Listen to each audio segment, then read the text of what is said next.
जय श्री राम।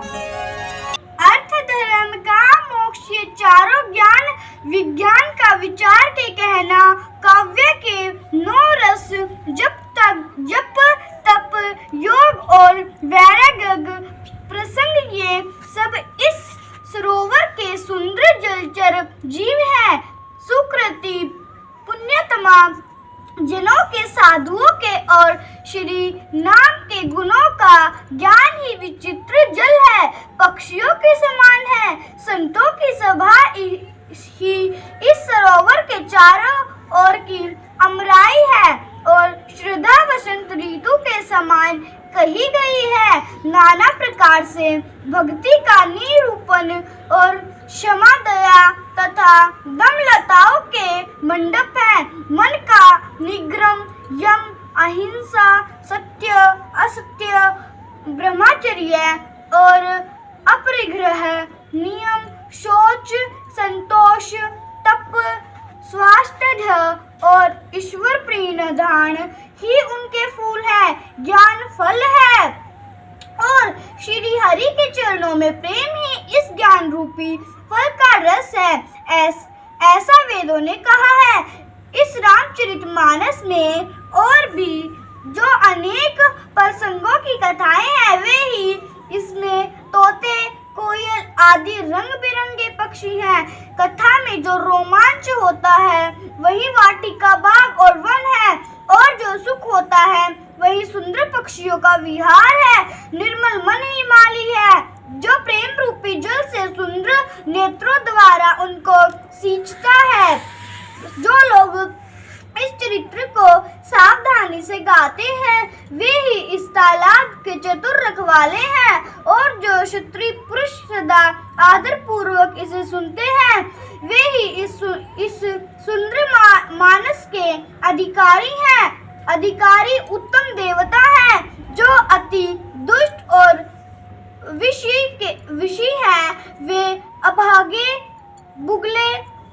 बगुले और कौवे हैं, जो इस सरोवर के समीप नहीं जाते, क्योंकि यहाँ इस मानस सरोवर में घोंघे, मेंढक और शैवाल के समान विषय रस की नाना कथाएं नहीं हैं। इसी कारण बेचारे कौवे और बगुले रूपी विषयी लोग यहाँ आते हुए हृदय में हार मान जाते हैं, क्योंकि इस सरोवर तक आने में कठिनाइयाँ बहुत हैं। श्री राम जी की कृपा बिना यहाँ नहीं आया जाता। घोर कुसंग ही भयानक बुरा रास्ता है। इन कुसंगियों के वचन ही बाघ, सिंह और सांप हैं। घर के काम काज और गृहस्थी के भांति के जंजाल ही अत्यंत दुर्गम बड़े बड़े पहाड़ हैं। मोह, मद और मान ही बहुत से है। भीड़ वन है और नाना प्रकार के कुत्रक ही भयानक नदियां हैं, जिनके पास श्रद्धा रूपी राह खर्च नहीं है और संतों का साथ नहीं है, और जिनको श्री रघुनाथ जी प्रिय नहीं है, उनके लिए यह मानस अत्यंत ही अगम है। अर्थात श्रद्धा, सत्संग और भगवत प्रेम के बिना कोई इसको नहीं पा सकता। यदि कोई मनुष्य कष्ट उठाकर वहां तक पहुंच भी जाए तो वहां जाते ही उसे नींद रूपी जुड़ी आ जाती है। हृदय में मूर्खता रूपी बड़ा कड़ा जाड़ा लगने लगता है, जिससे वहां जाकर भी वह अभागा स्नान नहीं कर पाता। उससे उस सरोवर में स्नान और उसका जलपान तो किया नहीं जाता, वह अभिमान सहित लौट आता है। फिर यदि कोई उससे पूछने आता है तो वह सरोवर की निंदा करके उसे समझाता है। ये सारे विघ्न उसको नहीं व्यापते। जिसे श्री रामचंद्र जी सुंदर कृपा की दृष्टि से देखते हैं, वही आदर पूर्वक इस सरोवर में स्नान करते हैं और महान भयानक तीव्रता से नहीं चलता। जिनके मन में श्री रामचंद्र जी के चरणों में सुंदर प्रेम है, वे इस सरोवर को कभी नहीं छोड़ते। हे भाई, जो इस सरोवर में स्नान करना चाहे वह मन लगाकर सत्संग करें।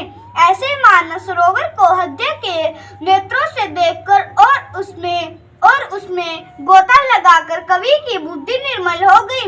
हृदय में आनंद और उत्साह भर गया और प्रेम तथा आनंद का प्रवाह उमड़ आया।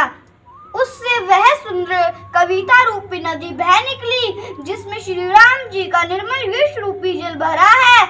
इसका नाम सरयू है, जो संपूर्ण सुंदर मंगलों की जड़ है। लोकमत और वेदमत इसके दो सुंदर किनारे हैं। यह सुंदर मानस सरोवर की कन्या सरयू नदी बड़ी पवित्र है और कलयुग के पाप रूपी तिनकों और वृक्षों को जड़ से उखाड़ फेंकने वाली है। तीनों प्रकार से श्रोताओं का समाज ही इस नदी के दोनों किनारों पर बसे हुए पूर्वे गांव और नगर है और संतों की शोभा ही सब सुंदर मंगलों की जड़ अनुपम अयोध्या जी है। सुंदर कीर्ति रूपी सुहावनी सरयू जी राम भक्ति रूपी गंगा जी में जा मिली। छोटे भाई लक्ष्मण सहित श्री राम जी के युद्ध का पवित्र यश रूपी सुहावना महानद सोन उसमें आ मिला। दोनों के बीच में भक्ति रूपी गंगा जी की धारा ज्ञान और वैराग्य के सहित शोभित हो रही है। ऐसी तीनों तापों को डराने वाली यह तिमुहानी नदी राम स्वरूप रूपी है, समुद्र की ओर जा रही है। इसका मूल मानस है और यह गंगा जी में मिली है, इसलिए यह सुनने वाले सज्जनों के मन को पवित्र कर देगी। इसके बीच में जो भिन्न भिन्न प्रकार की विचित्र कथाएं हैं, वे ही मानो नदी तट के आसपास के वन और बाग हैं। श्री पार्वती जी और शिव जी विवाह के बराती इस नदी में बहुत प्रकार के असंख्य जलचर जीव हैं। श्री रघुनाथ जी के जन्म की आनंद बधाइयाँ ही इस नदी के भंवर और तरंगों की मनोहरता है। चारों भाइयों के जो बाल चरित हैं, वे ही इसमें खिले हुए रंग बिरंगे बहुत से कमल हैं। महाराज श्री दशरथ जी तथा उनकी रानियों और कुटुंबियों के सत्कर्म ही भ्रमर और जल पक्षी हैं। श्री सीता जी के संवरण की जो सुंदर कथा है, वही इसमें नदी में सुहावनी छवि छा रही है। अनेकों सुंदर विचार पूर्ण प्रश्न ही इस नदी के नावे हैं और उनके विवेक युक्त पुत्र ही चतुर केवट हैं। इस कथा को सुनकर पीछे जो आपस में चर्चा होती है, वही इस नदी के सहारे चलने वाले यात्रियों का समाज शोभा पा रहा है। परशुराम जी का क्रोध इस नदी की भयानक धारा है और श्री रामचंद्र जी के श्रेष्ठ वचन ही सुंदर बंधे हुए घाट हैं। भाइयों सहित श्री रामचंद्र जी के विवाह का उत्साह ही इस कथा नदी की कल्याणकारिणी भाड़ है, जो सभी को सुख देने वाली है। इसके कहने सुनने में जो हर्षित और पुलकित होते हैं, वे ही पुण्यात्मा पुरुष हैं, जो प्रसन्न मन से इस नदी में नहाते हैं। श्री रामचंद्र जी के राज तिलक के लिए जो मंगल साज सजाया गया, वही मानो पर्व के समय इस नदी पर यात्रियों के समूह इकट्ठे हुए। कैकेयी की कुबुद्धि ही इस नदी में काई है, जिसके फलस्वरूप बड़ी बाहरी विपत्ति आ पड़ी। संपूर्ण अनगिनत उत्पातों को शांत करने वाला भरत जी का चरित्र नदी तट पर किया जाने वाला जप यज्ञ है। कलयुग के पापों और दुष्टों के अवगुणों के जो वर्णन है, वे ही इस नदी के जल का कीचड़ और बुगले कोए हैं। यह कीर्ति रूपिणी नदी 6 ऋतुओं में सुंदर है। सभी समय यह परम सुहावनी और अत्यंत पवित्र है। इसमें शिव पार्वती का विवाह हेमंत ऋतु है। श्री रामचंद्र जी के जन्म का उत्सव सुखदाई शिशिर ऋतु है। हे भगवान, अगर मुझसे पढ़ने में कोई गलती हुई हो तो मुझे माफ करें। रोजाना रामायण सुनने के लिए हमारे साथ जुड़े रहें। जय श्री राम।